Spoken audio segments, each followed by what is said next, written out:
आज की कहानी है भगवान विष्णु और सेठानी। एक नगर में एक सेठ व सेठानी रहते थे और सेठानी रोज विष्णु भगवान की पूजा करती थी। सेठ को उसका पूजा करना बिल्कुल अच्छा नहीं लगता था। इसी वजह से एक दिन सेठ ने सेठानी को घर से निकाल दिया। घर से निकलने पर वह जंगल की ओर गई तो देखा 4 आदमी मिट्टी खोदने का काम कर रहे हैं। सेठानी ने कहा, मुझे नौकरी पर रख लो। उन्होंने उसे रख लिया, लेकिन मिट्टी खोदने से सेठानी के हाथों में छाले पड़ गए और उसके बाल भी उड़ गए। वह आदमी कहते हैं कि बहन, लगता है तुम किसी अच्छे घर की महिला हो। तुम्हें काम करने की आदत नहीं है। तुम ये काम रहने दो और हमारे घर का काम कर दिया करो। वह चारों आदमी उसे अपने साथ घर ले गए और वह 4 मुट्ठी अनाज लाते और सभी बांटकर खा लेते।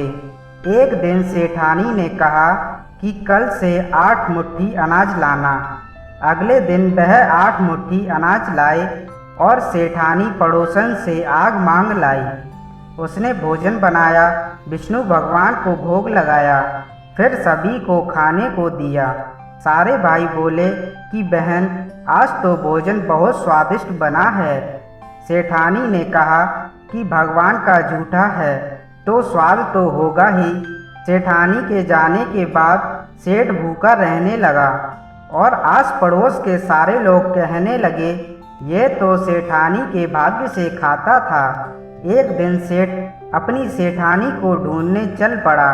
उसे ढूंढते हुए वह भी उस जंगल में पहुंच गया जहां वह चारों आदमी मिट्टी खोद रहे थे।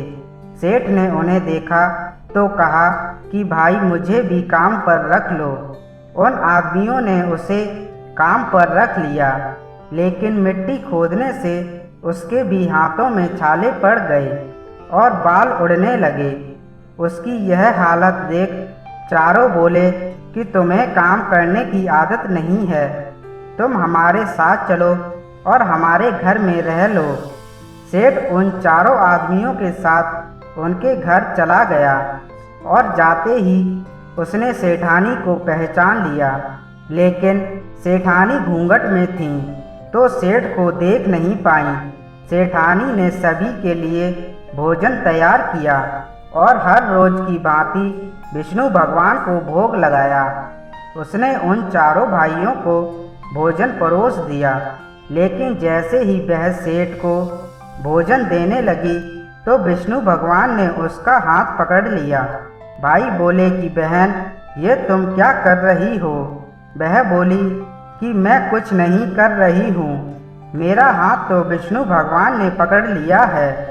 भाई बोले, हमें भी विष्णु भगवान के दर्शन कराओ। उसने भगवान से प्रार्थना की तो विष्णु भगवान जी प्रकट हो गए और सभी ने दर्शन किए। सेठ ने सेठानी से क्षमा मांगी और सेठानी को साथ चलने को कहा। भाइयों ने अपनी बहन को बहुत सा धन देकर विदा किया। अब सेठानी के साथ सेठ भी भगवान विष्णु की पूजा करने लगा और उनके परिणाम से उनका घर अन्य धन से भर गया। धन्यवाद दोस्तों। अगर ये कहानी आपको अच्छी लगी हो तो लाइक कमेंट करें। अगर नए हैं तो चैनल को ज़रूर सब्सक्राइब करें।